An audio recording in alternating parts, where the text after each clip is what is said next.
like how to build a solution statement. I would say just talking about only the solution is not comprehensive because the solution is binded by the problem as well as the context. So I built a bit more context, and this the solution is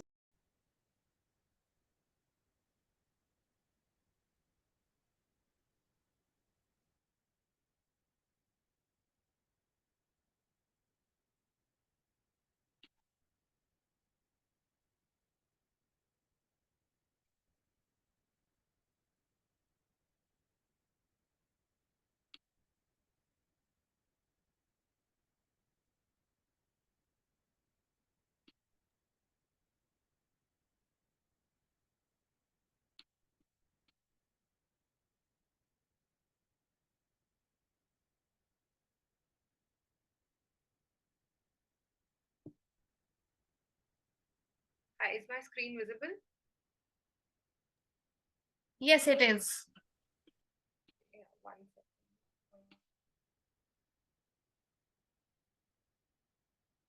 Okay. So right now, when we decided that we're going to build a solution statement, I felt like rather than taking solution in isolation, we should be. Is everyone okay with English, or should I take it a mix of Hindi and English? See, most of them are from south side, so we would prefer English. Yeah. Okay. Perfect. So I wanted to build on how, like, what are the different metrics that we need to first look after in building an effective pitch deck. So to give you a brief, these are like some of the basic aspects that we think of while building a pitch deck. It has to be very, first off, brief. It has to narrate a compelling story. When you are talking about your business, you should be able to say what was the origin story, how did that idea come up, and uh, what has been your inspiration for it. So the whole story and where you see your business going ahead, that should be very clear. And these are the few aspects that you have to ensure that your investor or whoever you're trying to pitch to gets to know in the first 3 4 slides of then the way you explain things, it has to be very crisp and clear because we want to give a chance for you to tell your story. What usually happens is whenever you share an investor deck, if a person can quickly gauge what you are trying to do, and everything is written in the deck, then there is a less chance for a person to get on a call with you and also understand your business. So why we try to tell you that keep it brief so that we have a question as to, oh, how are they doing this, and what is the, like, difference in what they're doing, and keep it brief. So there is a chance for someone to actually get on a call with you and understand what you are trying to tell. And am I still, is this better? Then someone can create a perception of what's written without you sharing why did you do this. So we don't want to give any room for anyone to make any presumptions. So we keep it simple, so and you explain what your story is. Then one of the most important thing is that you should always remember your metrics. If someone asks what's your revenue, what are your cities where you're expanded into, and what are your future plans, what is your projection, what is your current month on month growth rate, these are hygiene numbers that one should always know because it says how well you know your business and how well you are involved in your business. Then again, the whole design, how you explain your pitch deck, I say it is one part of thing, but one part of what your whole pitch is, but it is also extremely important that it reflects your business's persona and the theme as well. So I'll share a couple of sample decks which actually resonate with the whole brand identity. And if you are building, say, a very minimalistic brand, the deck should show that. If you are building, um, and okay, again, a minimalist deck is always better. But if you also need space to explain certain things, it should come out very clearly.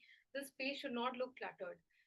We don't want to see 100 slides or like 50 slides. But again, there are a lot of people who have who the unicorn founders as well, whose deck you will see right now, that they have also made decks of like 50 pages as well. So it all depends. There is no hard and fast rule of how you should do, but the basics are that it should look clear, it should communicate very well what you're trying to say, and you should be able to tell your story. So I'll just move on to the first page. That we try to do is we try to build a premise. So this is a sample of Blue Smart's deck. What they've written here is building a zero emission or electric shared mobility platform. We understood what Blue Smart is doing is in just one line.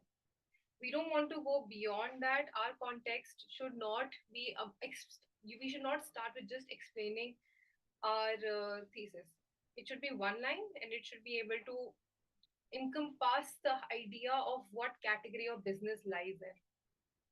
And of course, if there are some representation and pictures to make your first page attractive, it's obviously good, because we don't want to see unorganized slides with, I would say, different font sizes, things not aligned. It shows that you don't care enough, honestly. That is the whole thing why we emphasize on how your deck should look. Because if you are not if you don't care enough about your business and you don't want to put the best picture out there, then it also makes us disinterested in actually going through it. Then the founder slide. So what I have seen in a lot of decks is whenever they start with a context statement and they start, directly jump to problem. How we start a call is we always do introductions, right? So when we do introductions, um, the founder slide coming at the end, it becomes a little disconnected. So when we are saying that, oh, I am from so and so startup, and this is me, this is my co-founder. So the whole process aligns when you do the founder slide first. This is what I personally prefer. But again, it's up to you how you want to display your team. But it just leaves that gap between you sharing everything about your company and then in the end introducing yourself, because that's what we try to do, right? We start with who we are, who are the co-founders, who are the team. And in the founder side also, I've seen a lot of decks where they write about.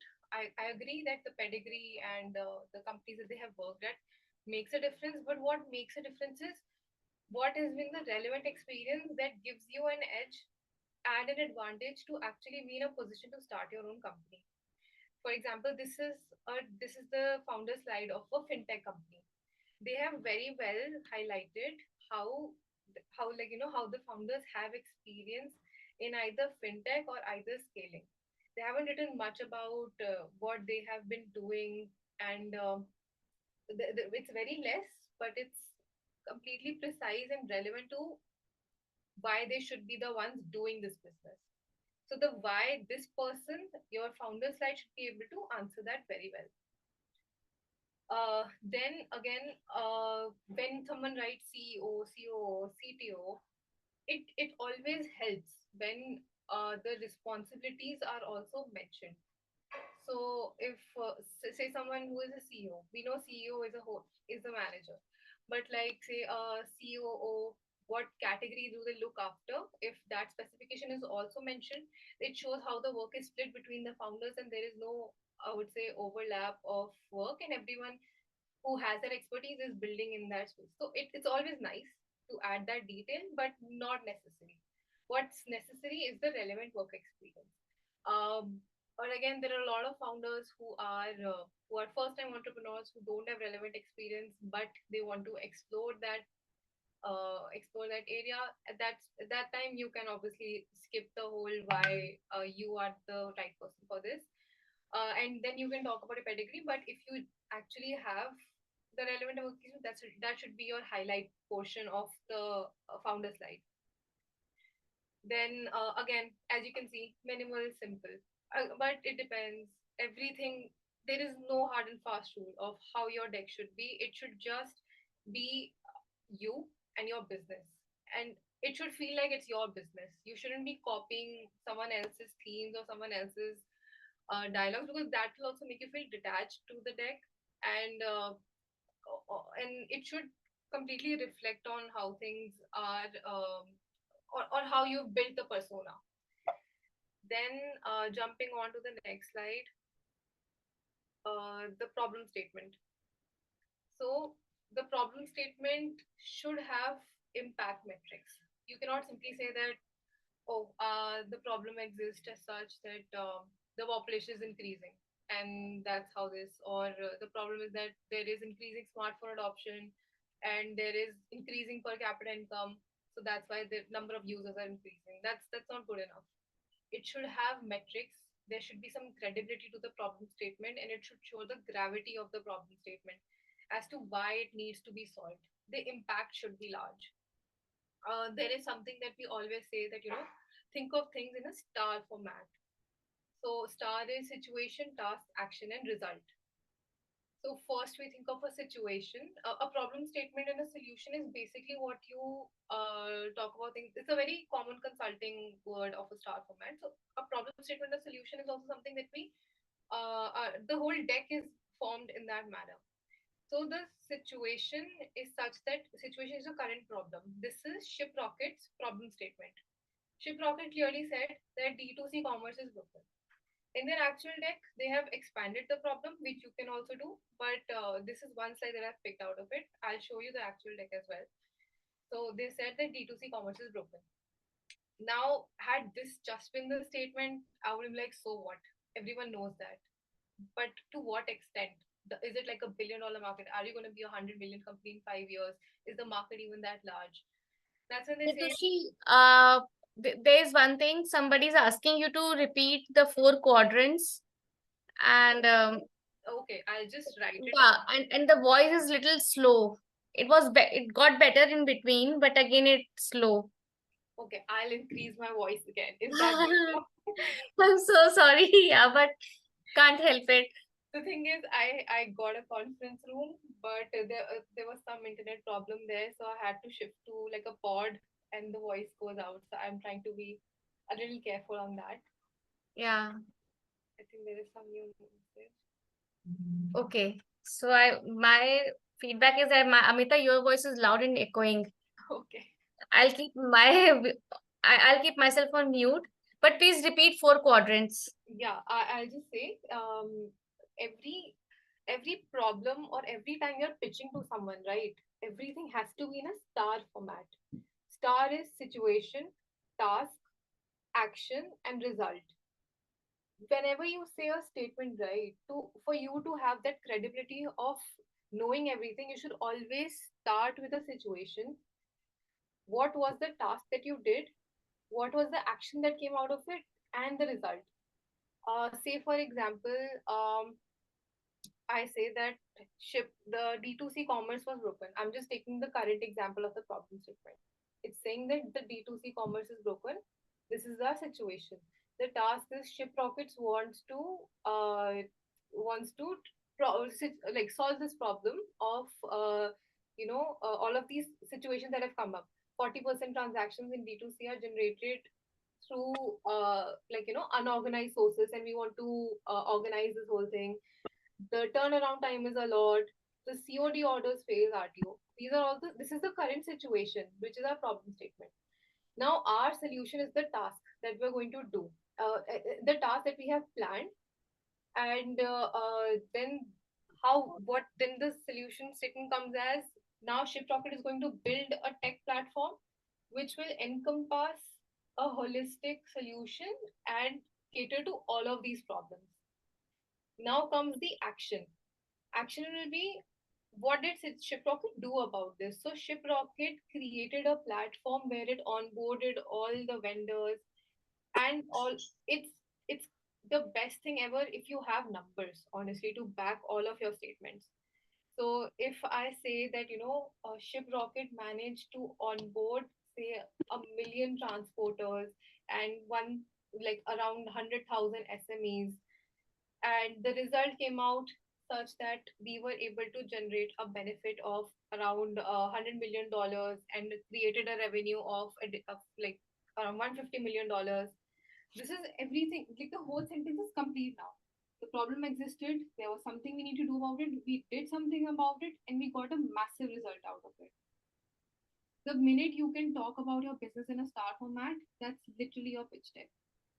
And then it depends on how you want to explain the star format and what are the most important aspects that will eventually help you.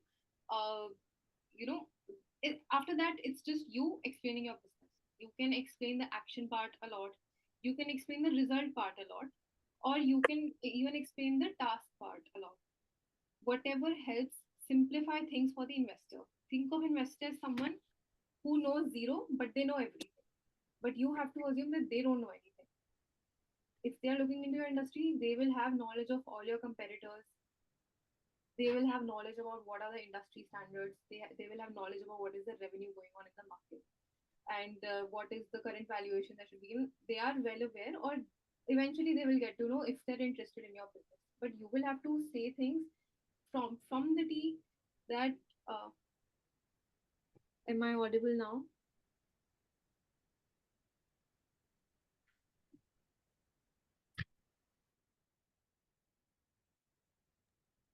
Am I audible now? We can hear you, except your volume is low. There are some people. Yeah, please, I would request everyone to please, whoever can use earphones, that will be very nice, because there is some tech problem. Madhulika, I am using the earphones. The problem is that she speaks fast and super low. So to get to understand what the slide has and what she's saying, the connection is becoming very hard. I'm sorry. Okay. Just give me a minute. I'll connect from my phone as well. Yeah. Yeah.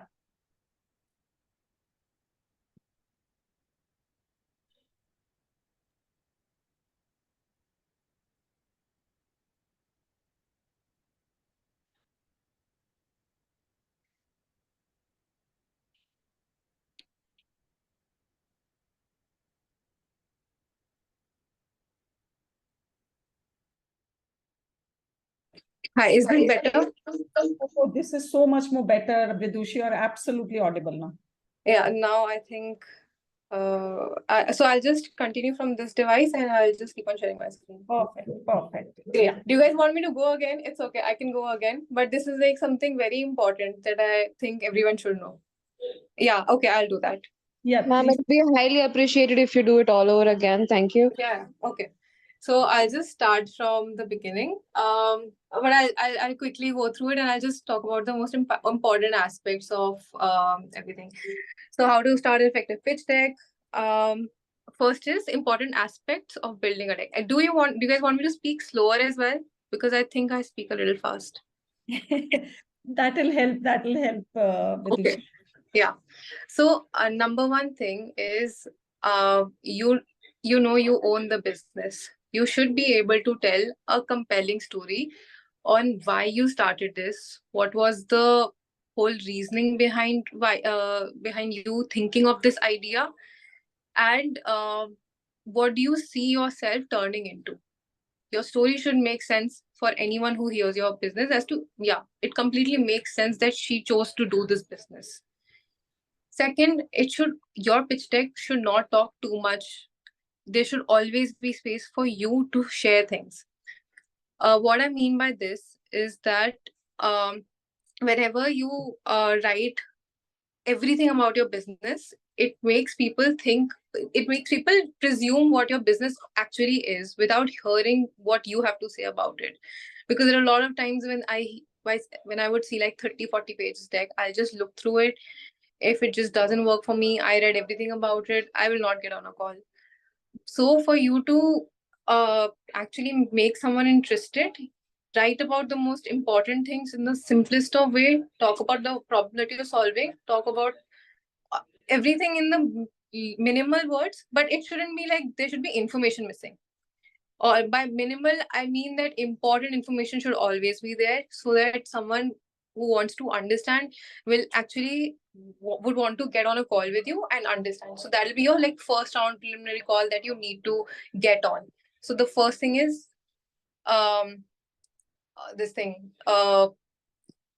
talking more, writing less, and also simplifying complex ideas. I'll show you a deck of Bharat Pay. Bharat Pay did a slightly complex deck of how they were trying to solve the problem. But again, that was maybe a later stage deck that I came across. And initially, everything I can share initial deck of, say, Zepto. Zepto did a very simple deck where it just said that, listen, we do delivery because we know there is there's a lot of scope, the market sizes. Now what Zepto is doing is very complex. They're building the whole dark store ecosystem. They were the first one to come up with that idea, and they've integrated the entire tech into it. And but they added all of this in the call in the later on stages. So for the first preliminary deck, we don't want to tell people, we don't want to go too technical. It should be simple, and it should be broken down into simple language. And then for you to understand this, verify your deck with, say, a friend who has no idea what's going on in the industry, and tell them, do you understand what I'm trying to say here? Can you gauge? And also pitch in front of them, and then ask them. If they say that yes, I understood, that means your deck is telling the sufficient information that is needed to go out. Then comparative moat is something that that comes on a later stage, but I think we can jump on it later. But it always says that whenever you talk about your competition, you should know your competition. A lot of founders come and say that, oh, there is no one that's doing this. But there are a lot of people doing this, and there should be relevant competition. It's not like you're going into fintech and you put Paytm symbol and you're like, oh, Paytm is my competitor. Paytm is not competitive. Paytm is way beyond the scope, but it should have people competitors at the same scale, probably like 2x your size, 3x your size, but not like 100x your size or IPO'd companies. So that will give us an idea of a realistic metric of what you are trying to do and what your competitors are doing and how you are better than them. Because we can also reach out to those competitors and see what they're doing. The comparison is very important because investors want to take out the best out of the industry and then further push them. And again, the last thing, your deck matters, the design matters a lot. If you give a sloppy deck with different font sizes, unaligned, I would say, spaces, just the cleanliness part, the hygiene is very important. It doesn't matter if you are if you don't have an AI software or you're not a graphic designer. All of that is just irrelevant. What matters is that it should look like you're trying to tell your business in a proper way, and you did put some effort into making your deck, and it just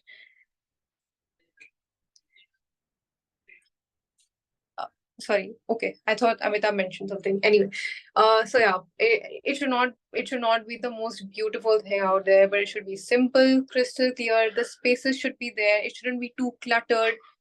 And it should have minimal statements. They should not be full sentences. No full sentences, please. Whenever we're talking about some aspects, it should be a summary of that sentence, and it should be in pointers. And again, the more crowded the page looks, I will not look into it. I'll be like, okay, too much information. Let's jump on the next slide.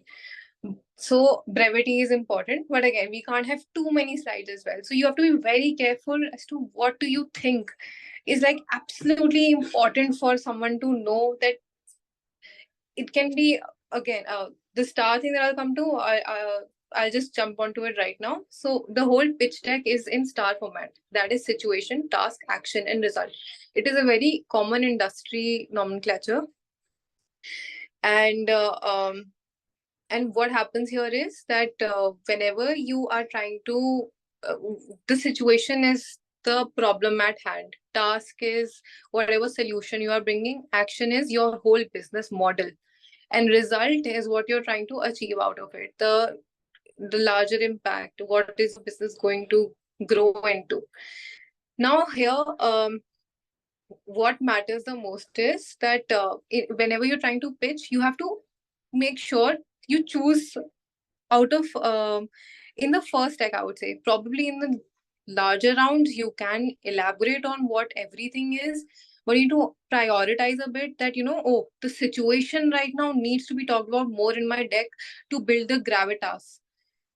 That is when you will say that, okay, then I'm going to give out some more time to the problem, because some companies do that. They spend more time on the problem and then an equal amount of time on the solution as well. But uh, when we say problem should be one slide, it's all according to your business. If you think the problem is massive, it has to be broken down, and there are a lot of aspects to it, then break down the problem. But it should communicate very well that why did you try to do this, or maybe the problem might be solved, like small, but the solution that you have brought, it's out of this world. And I mean, you think that no one can come up with this idea, then take time to build on the solution.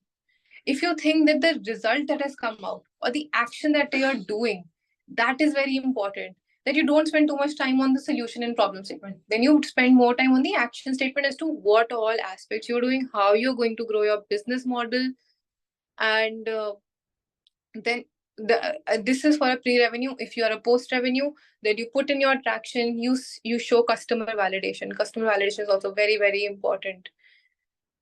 So all in all, an ideal deck should be of not more than say 15 to 20 slides, because we don't want to keep on scrolling. But again, no hard and fast rule. A lot of people go beyond the certain number of slides as well. And if you think, and you can also add appendix to your slides if you think that this is something that I should be writing, but there is no space, because two things are very important. Say even the situation is very important, and the result is also very important, the action is also very important. So you divide it. You can prioritize this is number one priority. The second priority could go in appendix, where if someone really is interested, they can just jump onto the appendix and look through what is actually going on in the business model. And if so, this is like an overall view of what the deck should be. And of course, you should remember your metrics. Your numbers should be at the tip of your fingers, and you should be able to. 1 second. Is it not sharing the screen? I think it closed. No worries. You can reshare the screen. 1 second.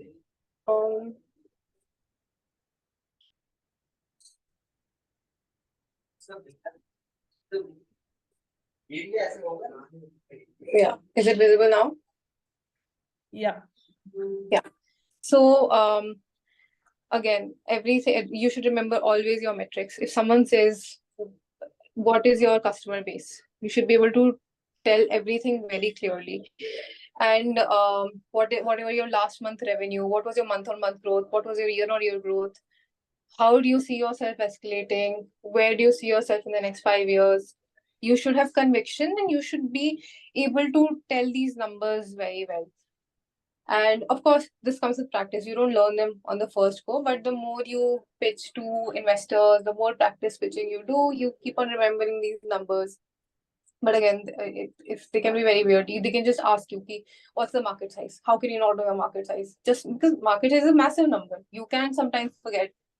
But again, it's best to remember all of these by heart, so someone can just pop in and ask you because they thought of it at that moment, and you should be able to answer. Again, if you're not, you can always go back to the site. It's not a deal breaker, but of course, it's a massive plus if you remember your metrics. Now, like coming to the first slide, like I'm showing an example of BlueSmart. The first slide should be very catchy.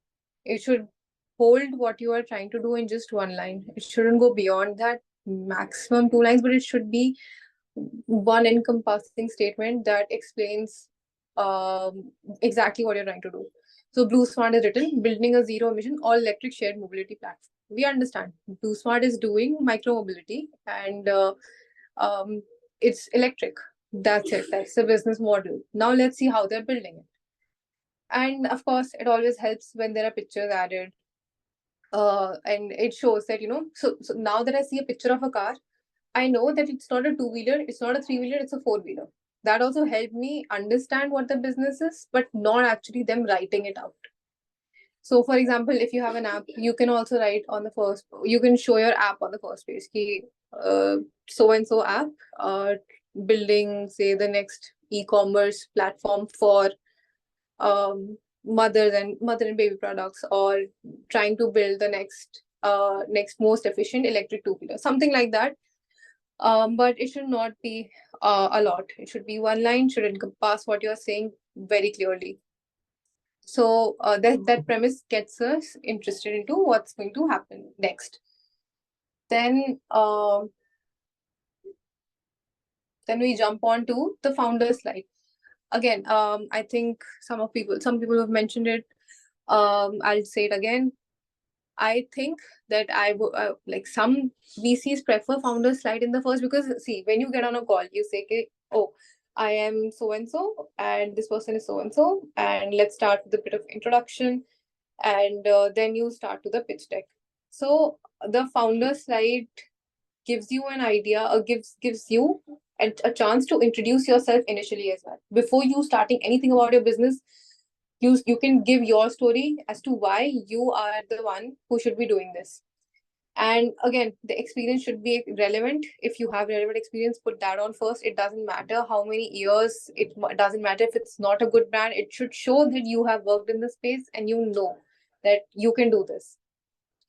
Again, so this is from a fintech company's founder slide, and the founders have written very well that, we have 8 years in fintech. They did not write which fintech companies, because they don't think it's necessary, and neither do we. We should know that they have 8 years of experience in fintech.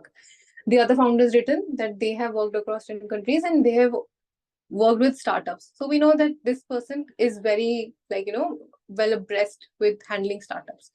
That's all I need to know about them. And of course, the pedigree helps, that, I can see that this person has decent years of work experience, but your relevant experience is highlighted. That will be the best thing.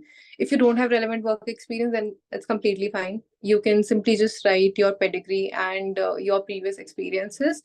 And of course, the more you talk about the industry on the call, the investor will get to know whether you are aware of the industry or not. So it's not a deal breaker if you don't have experience, but it's completely fine. Then we jump on to the problem statement. Problem statement should not be vague. It should be exactly it should show the metrics. There should be numbers quantifying the problem. There should be an effect and volume to it. So I know how big the issue is and to what extent can you grow your business into it. And again, I get it. When you're trying to build a solution, the problems are a lot that you're trying to bring, but we try to make it as concise as possible. This is from ShipRocket. So ShipRocket has written that, D2C commerce is broken. They do not just simply write D2C commerce is broken and we're not going to solve it. They've written why it's broken. What is the impact of it? They're saying that 20% of COD orders fail. The volume is immense, which they have added in other slides. I've just taken one slide from it. But again, they thought that explaining the problem is very important because there was no particular moat as such. So I'll say logistics is, as an industry, doesn't really have a very, I would say, outstanding moat. It's mainly you delivering one thing from one place to the other. So what did ShipRocket do to build on that problem statement? They said that, see, we are also going to do the same thing. We are also going to deliver, but the way we are going to deliver is going to be so different. Now, we know what a problem is, we know what we're targeting, and we know the volumes that we can achieve.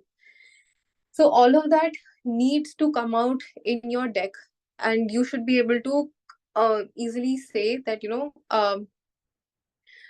because of such a massive problem, I know even if I get like 1% or 2% of the market share, I'm going to make $100 million company. That is what, we see. Because see, as a market leader, you can obviously go to 20-30%, but initially your percentage in the market is going to be very less. And so you should always remember the market size as well. Then the next is solution. Why now? So I'll speak a bit more on length about this because we wanted to talk in detail about this. There are a lot of ways on approaching the solution. First is the reason that you're doing your startup. That is a solution, honestly. So if you want to, we want to keep it brief. Either you can start with your product and you can show where your startup is in the ecosystem, how the ecosystem would be without you, and how the ecosystem will be once you are in the picture, the difference that you are making. So, say for example, this here is Captain Fresh's slide. So, Captain Fresh is a food delivery platform, but it's a B2B platform which is in the aquaculture space. What they are trying to show here is that there is a source, there is transportation, then there is an end consumer. Now, we all know how the common supply works. Someone buys from a fisherman, they go to the nearest market. From the market, the traders buy. From traders, the companies buy. The companies sell it to consumers. That's the whole cycle. Or people directly go to the markets. That's one thing. Now, what they're trying to do is that with Captain Fresh coming in, we will not just connect suppliers to the demand, but also to the platform. So they're creating a marketplace which will onboard both the supplier and the buyer. And as you can see, they're showing a bridge here as to all the locations that are there. We will come in between and we will target buyers in the middle of India from the coastal regions. So the way that they have explained it, it's nice. It tells you that it's not the only way. Also, this is one of the ways. You can be a bit less technical as well. This is a bit like a FIFO with traceability. Again, they're trying to shorten the whole thing because we want to keep it as minimal as possible and as pictorial as possible. And we should be the ones talking about it. So if I'll explain that, you might not be able to understand what all I have written. So I'll tell you what it is. That from the supply mapping, I will be able to procure the fish, store them at optimal temperature, maintain their shelf life, and then I will eventually distribute to the customer. So you coming in and changing the whole supply chain or the value chain, that's one way to approach the solution. Second is you talk about your product.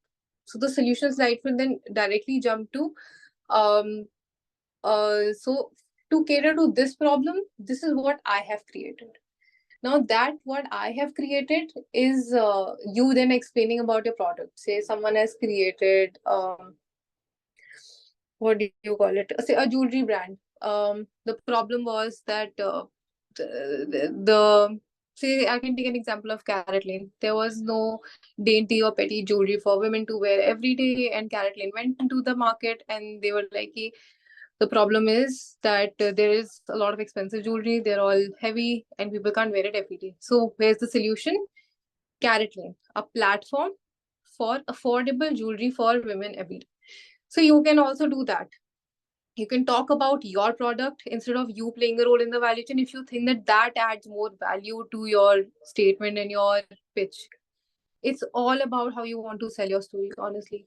The solution and also a most important thing about it is it should explain why now. Why in 2023 you are trying to raise money. What is it about in these next 5 years that you think that this market is going to grow? There are companies that are coming up in age tech which are talking about catering to elderly people. Why was this not needed? Had this startup come in say 2017, before the internet penetration, before people becoming technologically advanced? Because see, post COVID, everyone had to learn and had to adopt to technology, but before that no one was caring enough to actually adopt. And our the difference between a millennial or a Gen Z state. But again, now these age tech startups are coming in because people know now. Elderly people I have also are very well aware of how to use smartphones. They are connected with everything. They also want to go for build some relationships, or it can be build say a platform for them to connect with other people, to not feel so lonely. So again, the timing of your startup, that is very important. You should be able to say why you want to do this. I'll show you a sample. Okay, just one more slide and I'll jump onto the samples. This is about the business model. This is Zepto's business model. Again, they kept it very brief. They wrote, want something, download Zepto. get exactly what you need because we have all the groceries, pharmacy, and the alcohol products that you want. And why should you choose us? Because we will deliver you in 10 minutes. They spoke about their model very briefly. And again, the representation, the lack of complexity makes it compelling for us to actually, understand things in a much better way. But of course, again, because this is less, I will have a lot of questions. I'll be like, oh, how are you doing in 10 minutes? How are you onboarding people? So that's when my conversation will start with the founder, which is what we want. We want the founder to tell everything about the startup and not a piece of paper or a PDF telling what the business is doing. So that is what we need to ensure that we don't reveal too much information. Then I'll show some sample decks.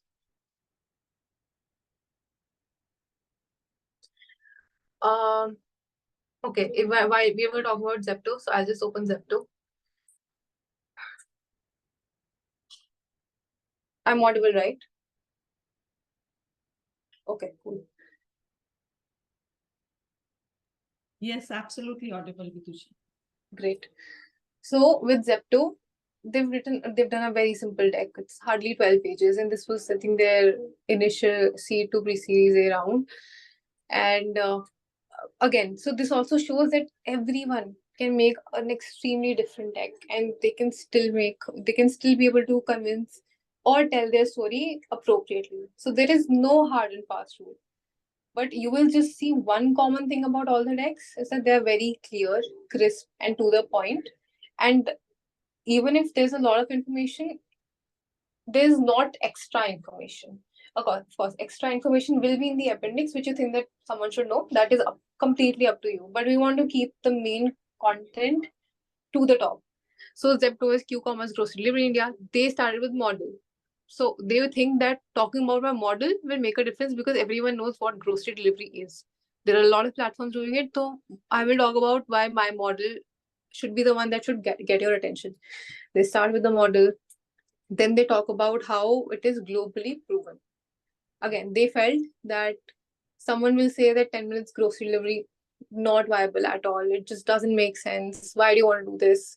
That's what they thought would come to people's mind. Maybe they would have spoken to people and realized that everyone, the minute they see 10 minutes delivery, they're like, why do we need this? So then that's why they've written a globally proven model, because they think that people are going to ask these questions. So we will have that information right in the beginning. That there are so and so players all across the globe. They're also doing, they've also shown meteoric growth in hyperlocal delivery. And that's why we think that, this is the untapped market and we want to like step into the space. Now because I think one of the founders must be pitching. So they were like, okay, I'll tell you a bit about team that I am doing so and so. I have been doing this. I'm Stanford dropout, etc., etc. Then my co-founder who's on the call, he's done this. This shows a bit more validation and you get to know who you are talking to. Then after that, they talk about the unit economics. Then they're talking about what are they trying to do. They're trying to build deep operational advantages. They're trying to explain how their operations work because it's more of an operation heavy business. Then what their future plans are. And again, their expansion and what they're trying to fundraise. So all of these information, because it's a solution slide, I don't want to dive deeper into it, but I'm just sharing how people start. I mean, when we talk about the solution part, we're all talking about how do we start our presentation so that investor hooks onto it. So this was one example where they started with the business model and they think that, talking about it will hook the investor on.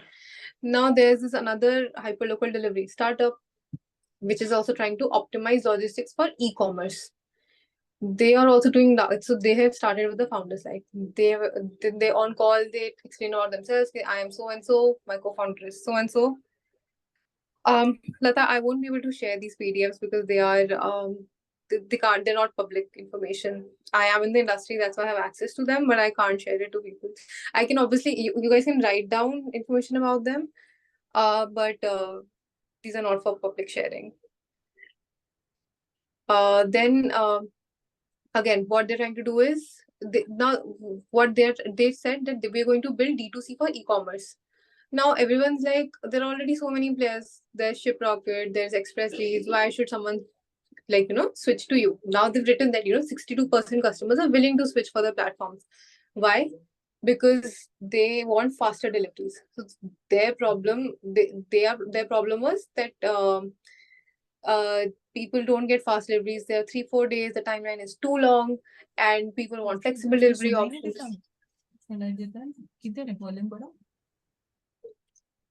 Am I not audible? Yeah, you're fine. Okay. And then they're explaining the problem right now. All of this is just the problem. Brands are limited by current options. Traditional courier is so and so, hyperlocal is so and so. So we need a space between the hyperlocal and traditional. That's where we come in. We do shared dark stores and we do on-fleet delivery. So now they've started now explaining their business model. So here they did not jump into just the problem. Now they just the solution. They said that now we come in and we are bridging this gap because this was the problem. And again, they do flexibility. You can see how clear everything is. The pictures, the whole presentation, it makes the idea conveyed very clearly. That we are focused on helping D2C brands. They've added logos as to what their sector size is. So I am not confused that are they also trying to compete with Amazon, because they're not. They've clearly said that we are not competing with Amazon. We are not competing with Swiggy, Zomato. And then a competitive landscape about what are the basic things that differentiates them, and what is their value added after the cost, and again the revenue partners, and then roadmap. And again, you can so now they wanted to talk more about their business model. So they added an appendix. They were like, I think we need to tell the investors how our dark stores work. So I'll add an additional slide to it. So that's why they've added these slides. They're saying that, how we are building it is through on-demand smart dark stores. And this is how the network is built. This is how the delivery network is. So a little more technical, which very few people who really want to dive deeper would go into it, but not all. So that's why they added it in appendix. And then again, the unit economics in the end. Then I can show ShipRocket. So ShipRocket made a very simple. I think this was their very initial deck where they are at this was at a very late stage. So now they don't have to explain their business anymore. They're like, this is the direct comment, the problem. Now they think that explaining the problem is very important, because what I'm doing is nothing that out of this world. I'm just delivering places to one place to the other, but I want to make the experience seamless. The whole problem is the reason why I want to come in. So they've taken some time to explain the problem. They've said that India is one of the fastest growing e-commerce markets globally. They've showed the volume. Again, metrics, very important. It shows that, this is the kind of audience that they are capable of catering. At least the market exists. ये अगर 1% भी करे, 2% भी करे, काफी revenue हो जाएगा इनका. Then they're talking about how the market is going to grow. They think that D2C enablement will increase the market. And why so the reason, and shipping is expensive, is broken, and then explained the problem. So they took their own sweet time in explaining the problem. That's why I said there is no hard and fast rule. All you should know is you should prioritize your star, and you should be able to understand what requires you to put more effort in, and what convinces the investor to put in more. Then then they talk about their product. The product is the solution. They also went through this product route. So that is the most common one, and I think what we've seen the most often, because again, it depends on presentation. You might say that the problem is that the deliveries does not happen. Now the solution is creating a platform for, say, a seamless operability. Now, instead of saying that line, you just jump onto your product. Then my product is the one that's creating a seamless post-checkout experience. So that avoids one slide. So it comes to the point. So you can do that, or you can add a value added chain. It all depends on whether you are doing a micro impact or a macro impact. If it's a macro impact, you are trying to make things better on a country or like a pan India scale, then you talk about your entry in the value chain and how you are going to change the whole thing. If you're talking about, say, a user experience, then you go in the more micro part of things, where you talk about how for that person, my product is the better one. So in micro, your product, in macro, the value chain. I think this is something that you can think of. And if you think that, it's both the things are important, then you can add both sides as well. Again, it's all about how you want to tell your stories. Then they have made a lot of details about, they have added details, but they haven't said anything as such. I cannot gauge what they're trying to say here. I want the founder to tell on call, ki, okay, how are they integrating channels, what is the checkout experience. So someone should be explaining all of this to me. So that is why we say that, keep it brief and let the founder talk. Then again, then they talk about the whole ecosystem, not necessarily again business to business, market to market. This is a bit more about how they think that they're going to cover the market and how they're making the, like, the whole e-commerce space. No. You don't need to get professionals to make it. This is a very late stage. That's what I'm saying, right? This is like them raising around 100 million, 200 million. We don't need to go that deep. The other ones that, this one that I shared, this is a fairly early stage company where you can see the deck is quite simple. So it shows that, like, you can keep things minimal, stick to the point, and even then it's completely okay for you to do this. So I don't think you need professionals for this, but these are some of the good decks that I came across. But trust me, there are so many decks that that founders make without, which are very simple, yet it's about them telling the story. Yeah, I'll share a sample pitch deck.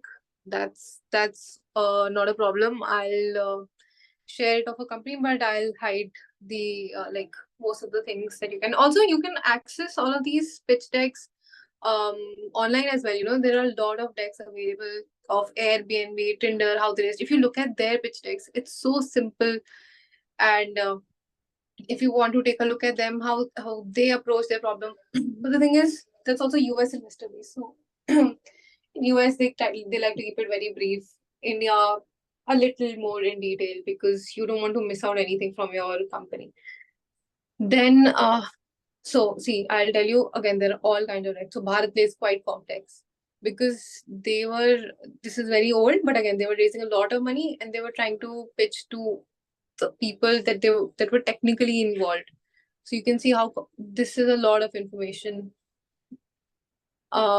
So they felt that it was, because their product is so complex, they had to put this information. They cannot just simply write that, mixing the QR and everything. Although they could have added these to appendix, they felt that this is how we should pitch it. And again, they again raised a lot of money, became a unicorn, etc., etc. So see, like the last slide, it shows how their product is so effective. Like, scan the above QR and using any UPI app and send us 1 rupee, we will get to know all your information. We will send you that money back without you telling us anything about your phone number, about where you are. And yeah, there are a lot. Tinder is also available. Then I'm sorry, I'm talking about something that's mentioned in the chat. So again, everything is subjective to how you want to tell your story. This is Melora. Again, so now, did you see the last one was just 10 pages, but very complex. Zepto was very simple, very short. Then Shiprocket was very long but simple. Now Melora is extremely long. You can see there are 55 pages. And again, they thought that this was the right way to approach, and they're doing fairly well. So whatever is the way it's told in the best way possible, you should go into that. I've hidden some numbers from this. So how the promoter has started, she talked about her whole experience. And I think she's the strongest moat when it comes to the business because of her experience and the level of expertise. If you think that you as a founder is one of the biggest selling point of a startup, you should be talking a lot about yourself. That your experience makes you the right person to do to approach the investor and build this startup in the first place, and you will be able to scale and take this to the long run. Then they've added a team. It's again very fairly simple but very neat. They've added as much information that they thought that they wanted to add, and they've talked about the market size here. Then they've talked about what differentiates them from the industry business model versus what Melora is doing. And then they talk about how their business is driven by consumer insight. Now, you see, the theme of every deck is completely in line with their business. Melora's deck shows it's all about pictures and jewelry, and it shows that it's a fashion brand, it's a jewelry brand. Whereas for BharatPay, it showed that it's a QR payments app, it's a fintech company. So your deck should be able to also go along with the theme of what you are trying to do. Then they've added some pictures of what differentiates them because I thought that's important.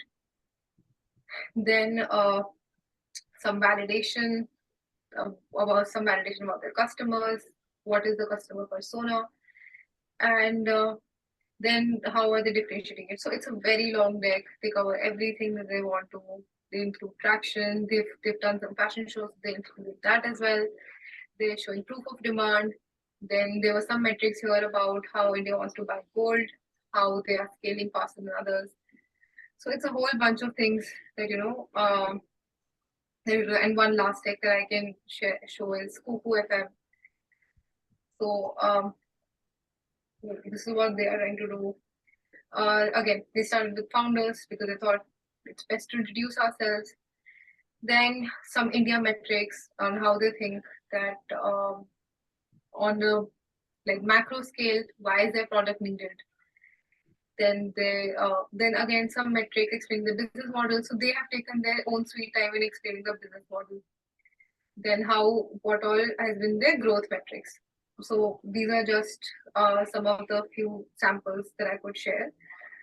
And I think if there are any questions that if you guys want me to help you out with any of your pitch decks, if you think that you are not able to how do I say it? If you're not able to choose between what should be the ideal solution, then you can ask me that as well. So I mean, it's all open to questions now. BC Anshu. Anshu, please go ahead. Hi, my name is Anshu Dorairaj, and I'm a studio potter. I work out of the studio in Bombay in Baikala. Now, my question to Vidushi is, Vidushi, the biggest challenge I face is one, I'm an artist and I don't get time to market myself. I mean, I do put out pictures on Insta and other stuff and all, but we are more busy making stuff than being able to market ourselves is one. Two, when you were talking about ship rocket and stuff, it's ceramic is breakable, and I've used Blue Dart, I've used ship rocket, I've used delivery, but I've had very bad experiences with them, and it's also heavy, so then the cost goes up, and I've just not been able to find a good packaging and a delivery system, and because of that I'm not able to scale up. So is there any pointers that you would have for me?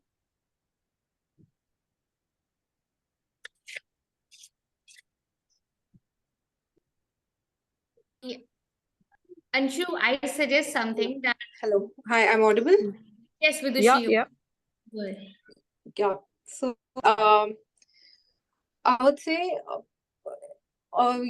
founders try to be the superheroes and do everything, but it's very important that you have people to help you out with the branding thing at least. I think there are professionals out there.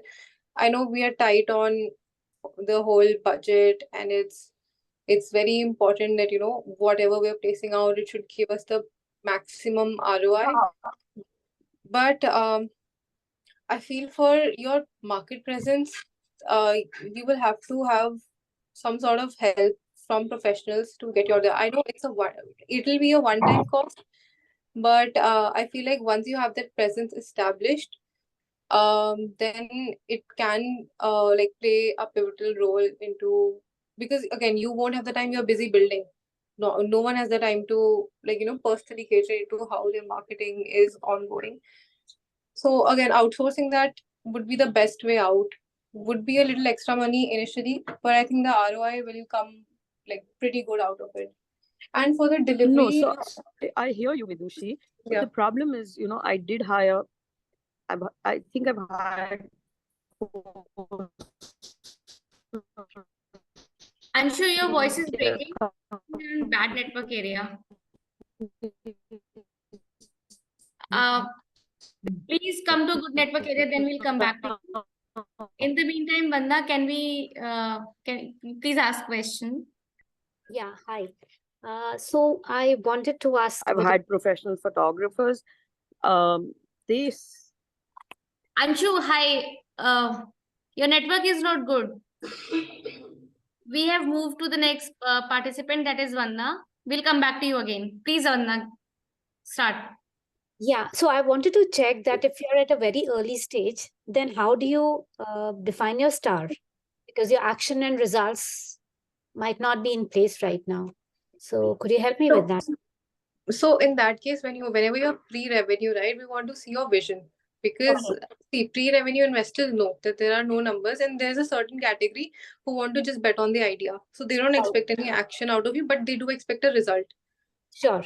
So So even if there are no metrics to validate it, you should be able to create a vision as to where this business is going to head, and there should be very well thought out metrics as to how you're going to do it. So what is sure. your business exactly? Elder Healthcare. No, elder care. So it's elder tech, age tech. Age tech. Oh, okay. Oh, I was talking about age tech, right? So right now you are targeting a very I would say a hot space, because people are interested in seeing what they how can we make money off of it, because right now people are retiring and they have the money to spend, and it's a massive market. When you are trying to you can talk about validation globally when you're pre-revenue as to how models across the globe or in India as well have garnered traction. And if there are no metrics, then you talk about how then you start from the market size as well. If you think that you are not able to get the competitive information, you talk about the market size. The market size is this big. There are, say, roughly around 60 million people above that age, and those 60 million people have a purchasing capacity of, say, $1 billion. Right. Then you will be able to target that $1 billion and build revenue out of it, because you have seen validation from people. There has to be like even a small sample set where you have seen that people want to do the service. Even that sort of validation, even if not at a big scale, will give some sort of an idea to someone that oh, okay, there is at least demand. Sure. And from that demand, you were able to even generate, say, 1-2 lakhs. Then someone can say that if given capital and if given a workforce, then this person can also make it bigger. Sure. Your dedication towards the cause, your knowledge about the cause, the market size, and existing people and existing successful business models in the space. These are the few things that you can do as a pre-revenue company. Sure. So the TAM and all, I've calculated all that. Yeah. I was just thinking that how do I do the other part? Yeah. So yeah. So you can say that, even if I get 1% of the market share, I will have a $10 million revenue by 28. Sure. So something on those lines. All right. Thank you so much. Thank you. No So I worries. break it down to Samsung or just TAM and then say percentage. Just do TAM. Okay. It doesn't matter, honestly. I mean, if you have the information, then why not? If you were No, saying that then you can TAM when you look at TAM, then it becomes a very, Oh. it looks, and even if you say 1%, then the numbers become very.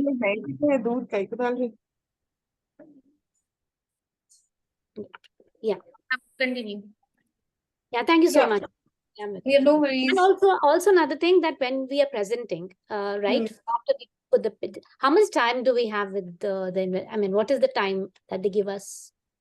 Usually, Because see, if you reach out to them personally, they at least take out half an hour. That's Yeah. like bare minimum. okay, Some people even invest. Some people even take out 1 hour. Like I usually take out 1 hour with founders. okay, sure. So because it gives the founder a decent amount of time to actually explain, because there's so much information. A business is not simple. There are so many things happening. There's so much to talk about.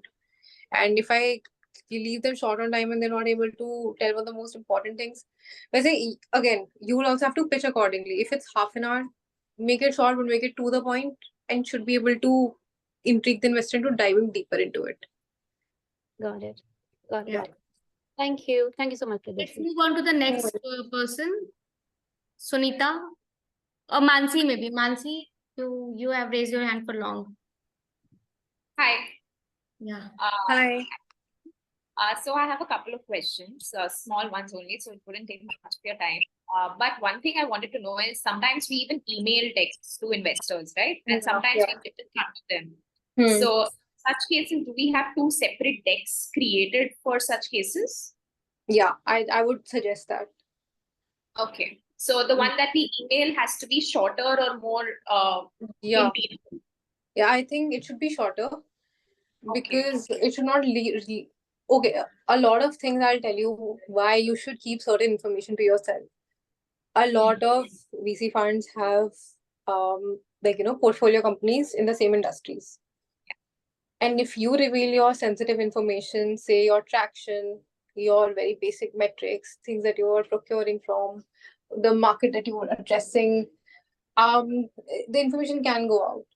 Because even if they're not interested because it's a conflict for them, they get some information that they might want to share with their portfolio that, say supposedly in these tier 2 cities, this person was able to get 20% of their customer base, and you should also target this. So you should not reveal all of this information in the first go. Make a short teaser without the actual metrics. Just like a basic metric of what your turnover is, and from when did you start, and just to show your year-on-year growth. And if it's a recent business, then month-on-month growth, but not a lot of information. Don't share. And even for the unit, then in the detail deck, you can add all of these unit economic slides, and you can add your extensive business model as to how you're doing it, and that is when you do on the call. Understood. And if you're like a bootstrap company for a long time, now you're you're obviously revenue generating. So now for expansion, you need kind of funding. So in that case, also we follow the ideas that you were mentioning about, is that which is the focus that we should focus on? Like, should it be the team? Should it be the still it should be the problem and the solution? Given that the problem is quite in large and there are multiple big companies doing it, should we still focus more on that, or should we focus on our company and its metrics?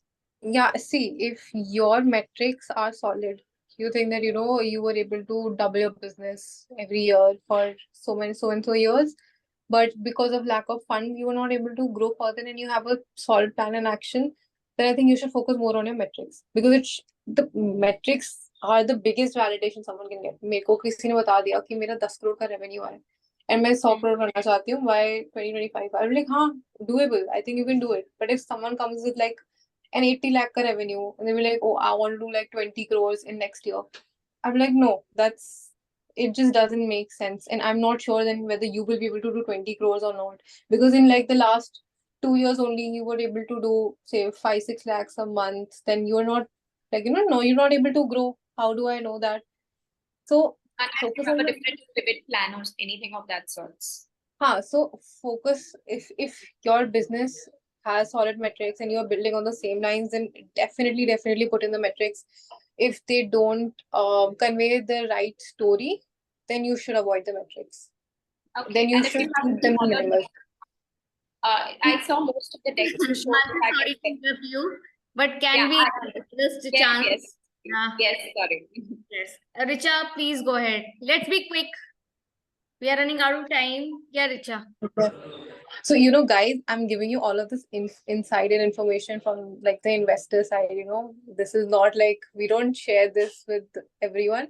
But of course, as like, I want all of you to understand how we think and what we generally like, look at decks and how we reject it, how we accept it, and how do we keep conversations, what do we look for in the founder. Those things are very, very important. And I feel like you guys need a little guidance in that way because I think most of the startups are bootstrapped, and having that preliminary conversation is very crucial.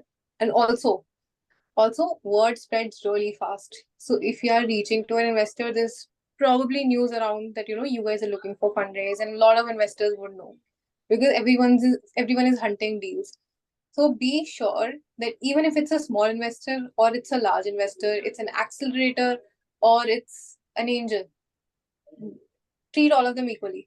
Don't be lackadaisical with any one of them also because word spreads around really fast. If one person also does not like the way you are presenting your business, or they think that you are not enthusiastic, because of course you would have pitched like hundreds of times and you're like, oh, ये तो angel ही है, इसको मैं ऐसे कर दूं. You should not do that.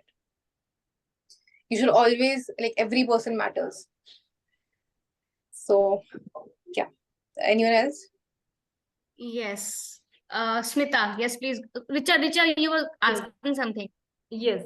Hi, Vidushi. Good evening. So, Hi. Vidushi, I have a venture by name Moms Co-work, and it's a co-working space for career-oriented moms with young kids, and it is Nice. located in Bangalore. So, my Hmm. question is, in my pitch, I have mentioned or I have shown a pictorial representation of our setup. Hmm. It's a co-working space. So, many have this doubt in their mind that how a co-working space only for mothers is going to work along with Yeah. the child when they want to bring the child at a workspace. So I Yeah. thought that a real-time picture and a setup of our co-working space can be mentioned in the pitch or can be shown in the pitch. So is it a good idea? Yeah, I think it's a good idea, but sorry, I didn't get your name. Richa. Richa. Yes. But Richa, one of the biggest thing is you have to I think from perspective, my hurdle would be the addressable audience that you are saying, because you're restricting to mothers with child, and that to like very city specific.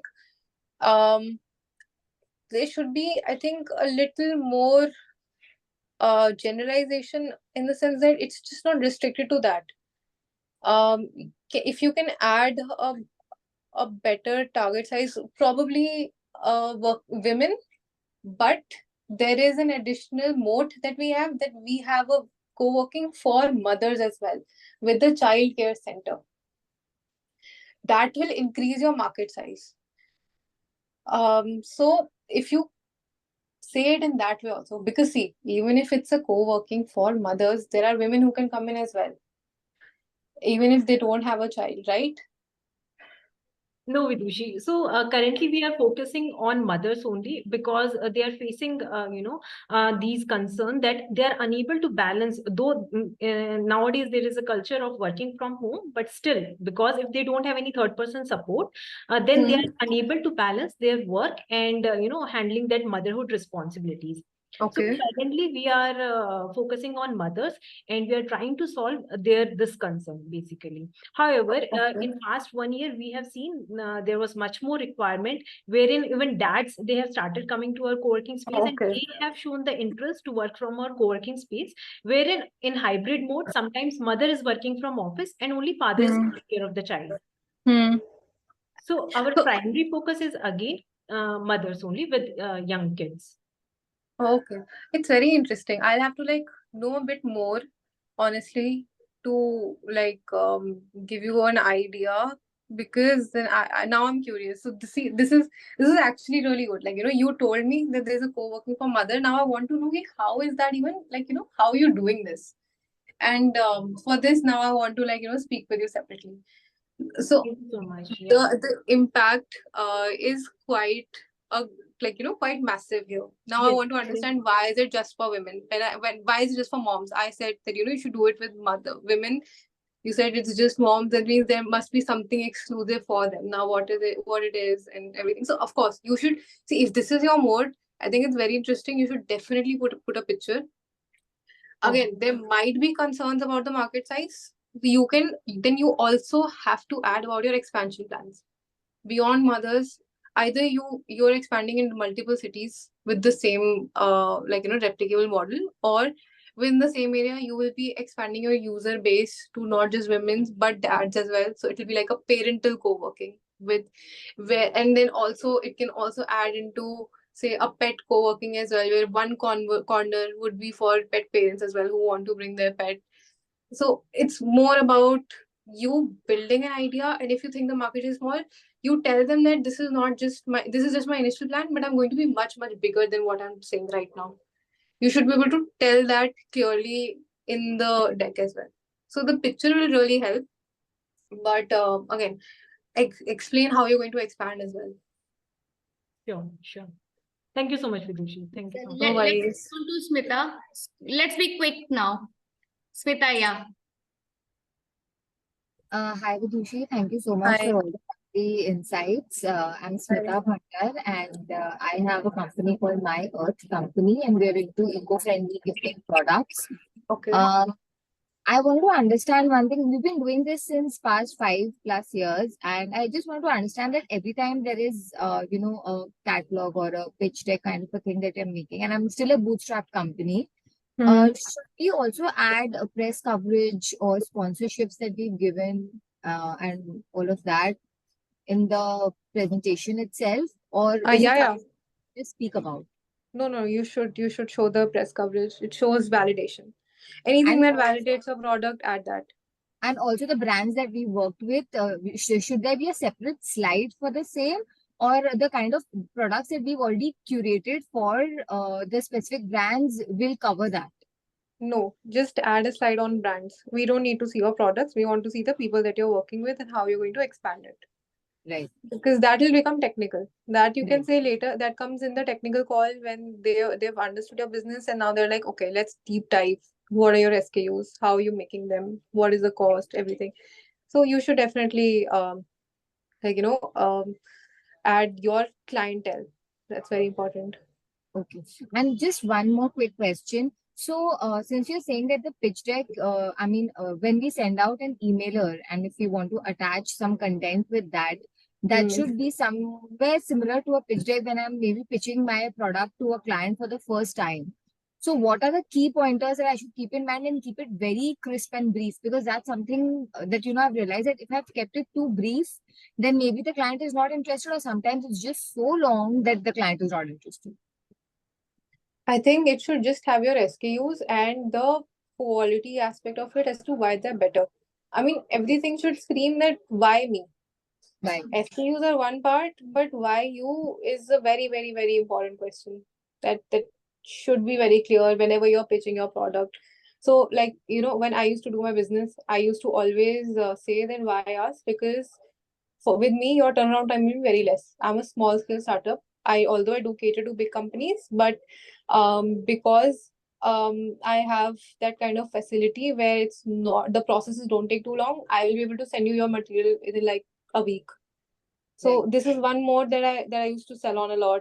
And then I also used to say that I will customize things for you, like on your back end call. You think that this is not doable, I'll do that. But that's something, again, very business specific.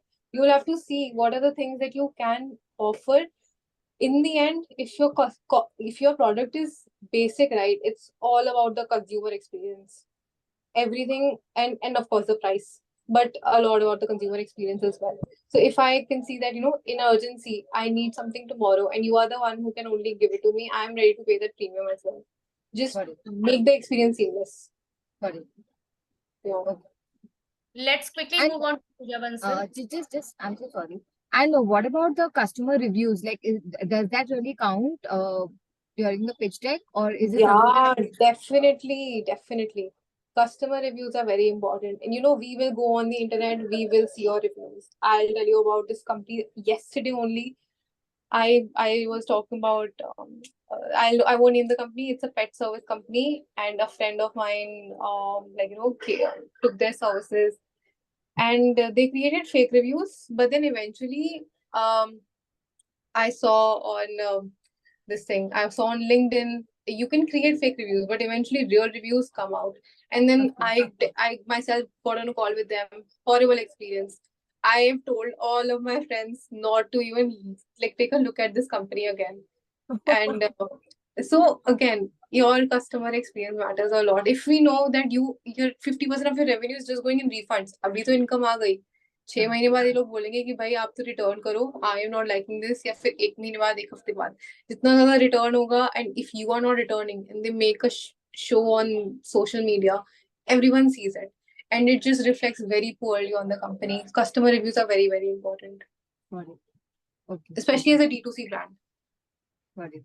Okay. Yeah. Thank you. Thank you so much. No worries.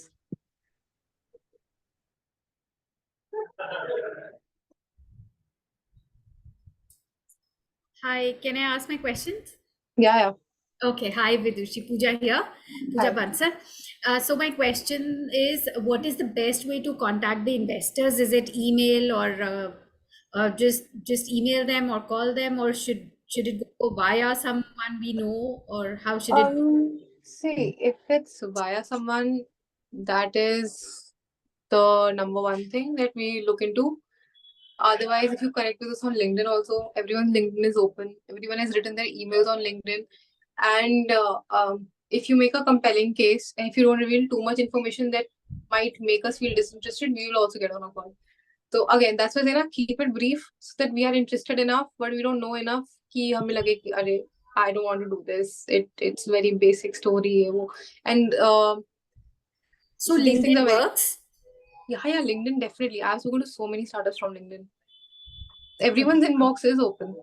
And everyone, if you go to all of these investors, everyone will have high. Also, approach, I would say the associate level. They're the most responsive because it's their job to build the deal pipeline. They have to speak to.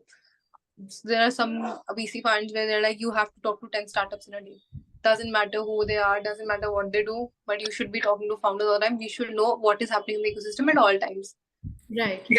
So even if you reach out to them, if they don't reply on the first go, you reach out to them on LinkedIn, and then you tell them. Eventually, most of the people reply. Okay. And there are a lot of people who are very active on social media also. You can reach out to them as well. Okay. But again, be very sure about the kind of investors that you're reaching, and it should be according to your industry. So that was my second question. Like, how do we know which investor to approach? Should it be selective, or should we just send our message or our teaser deck to a number of investors to gauge, especially if it's an unconventional product, something that is not very common? See, it all depends on the scale that you're at, honestly. Scale and the product that you have. You can always approach sector agnostic funds, the funds which have accelerators. Say there are a lot of accelerators like Huddle, India Angel Network, Let's Venture, all of these platforms, Sunicorn. There are a lot of platforms that give you a platform to pitch, and there are like a bunch of investors. You can always start with angels. Angel investing is the easiest before a VC fund, and accelerators are easier than VC funds. VC funds mostly look into post-revenue companies. And so for you to decide which investor to go to their website, see if they have I'm not sure if everyone is here seed or Series A or pre-seed, but you decide if it's a pre-seed to Series A, then can we mute? There's some disturbance. Yeah. Yeah. Okay. Yeah. So, request from everyone, if you could keep your questions limited to this session, and maybe we can call in Vidushi again for questions related to investor insight or funding from investors lens. We'll call in Vidushi again. Sure. Okay. Thank you, Vidushi. I can see 4 still raised, and we are already at 6:37. Pooja, I hope that doesn't mind to you. Not at all, as long as I get time again. Yeah, Certainly, I I'll invite Vidushi again for you. Sure, sure. Whatever. yeah, Thanks. I Yeah. put in my number. See, anyone can reach out to me. That's Thank you. completely. Pratibha, you can go next. And let's be quick. If you have anything related to the session, then only let's continue. Otherwise, we can pass on the opportunity to someone else.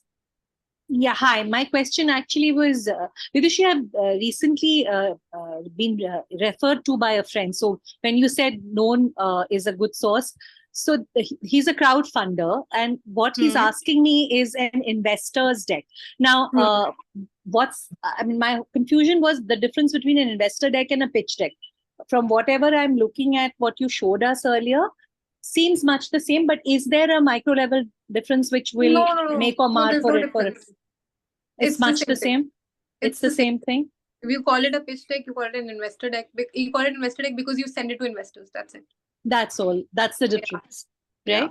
Okay. Thanks so much. That was No worries. Okay, Maya, you can go next. You're on mute. Yeah. Yeah. Yes, so Vidushi, the question that I have is first is that I'm basically a bone broth chef. So I specialize in the area of making collagen rich bone broth.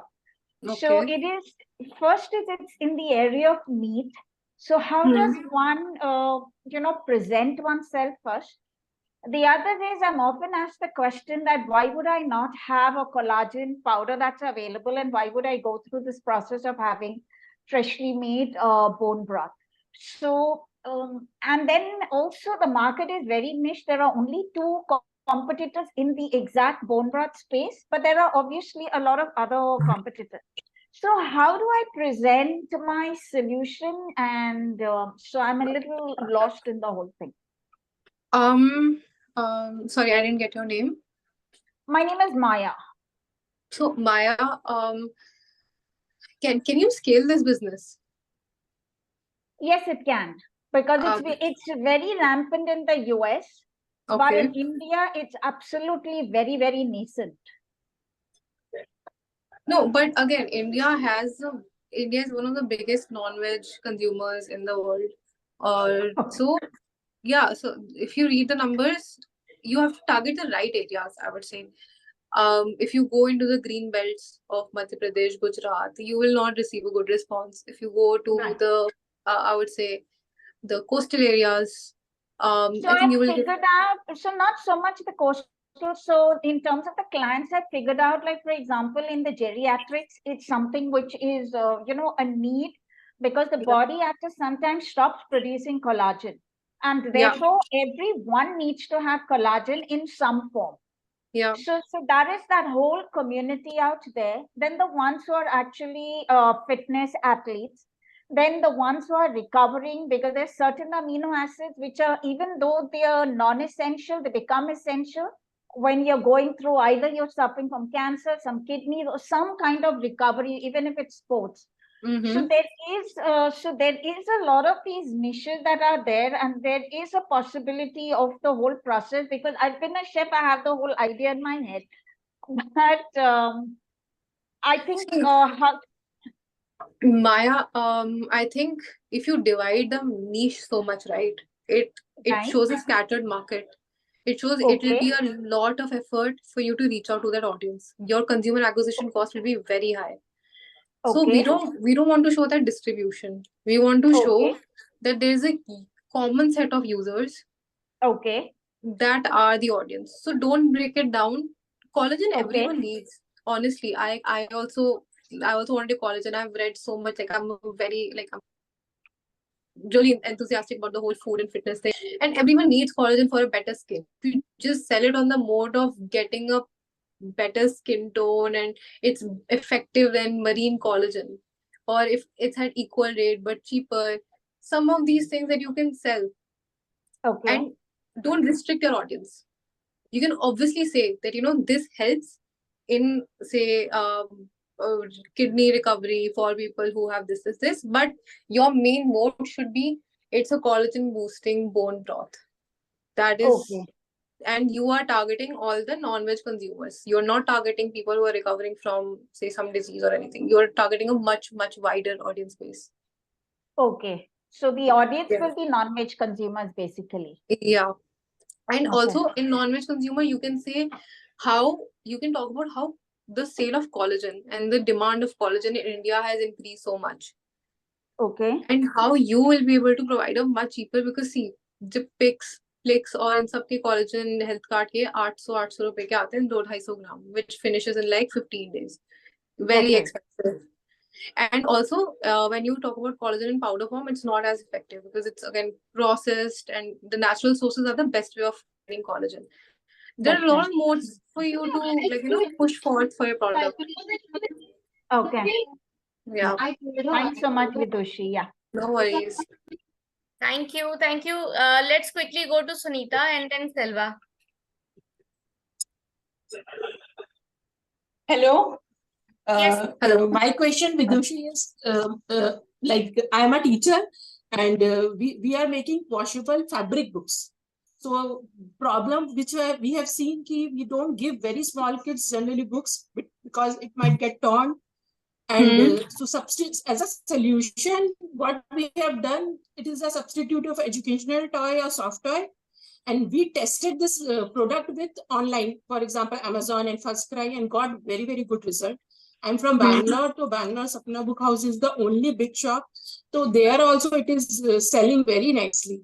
And we are different from other brands because we are making these books in languages. And there is so much scope which I've seen. We can create this book for handicapped like people who with special needs, or because they tone paper things.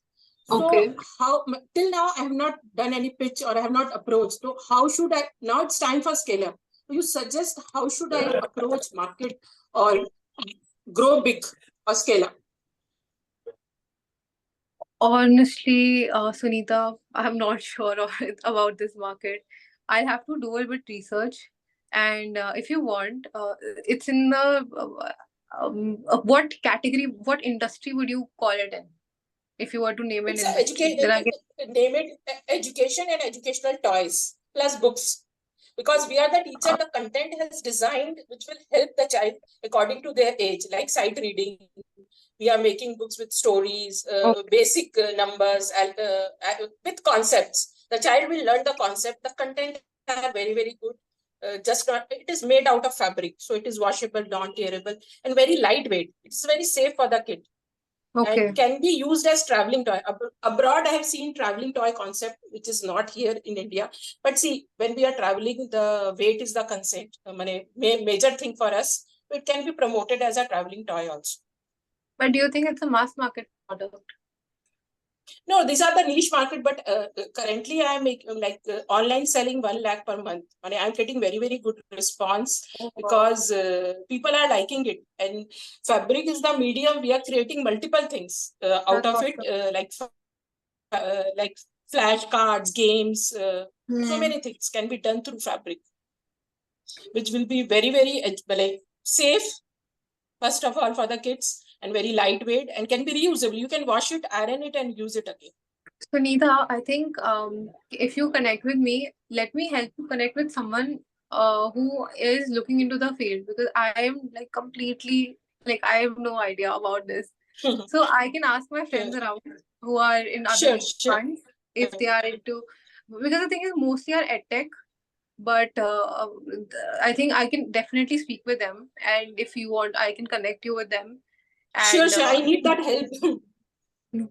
Yeah, so I think they'll be the ones who will be able to guide you as to how you frame your pitch in front of investors.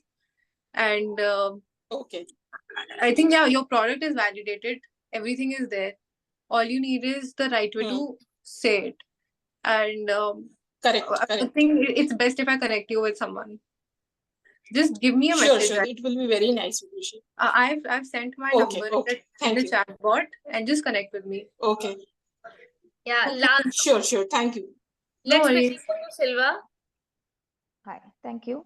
Vidushi, my question is, I run a company called Farms to Families, where we manufacture 30 varieties of batters, healthy batters, which we cater to 700 plus apartments in Bangalore. So I have totally some 100 SKU. So in that 40, close to 50% is my in-house manufacturing, and the other 50 is either it's a contract manufacturing or outsourced products. I mean, traded products. Okay. So when I do my pitch deck, so what would be your suggestion? So should I pitch for the batter category, because we have so many other categories like healthy snacks, baked. Mhm. So I just want to understand how to design my pitch deck. So So if you you look talk at, about yeah. the target audience that you are doing. Honestly, uh, talking about SKU is not enough, because these are not going to stick around for long. You're going to expand, and your SKU range is going to expand. So what you are trying to, you can position yourself as a brand that is, I would say, that's catering to the healthier food segments, healthier staples, I would say, where you are providing pre-cooked, where you can talk Ready to about, use. yeah, about the usages of it, but call yourself a health tech company, or like a company that's converting conventional products into um functional products. So your market will increase substantially. Don't talk about just batter, because you will go beyond it as well in the later stages. Correct. Actually, I'll the whole tell you. idea of expanding the SKU is also to increase the average order value. That's the whole idea of Yeah, expanding the so product. your pitch deck should not just be about what's right now. It should talk about what will be the end of the result at least 5 years ahead. And it should be very detailed. Anyone can ask you, how are you going to do this? You should be able to tell them. Got it. Okay. Thank you. Okay. Thanks. Thank you, Vidushi. Over to you, Madhulika. Thank you, everyone.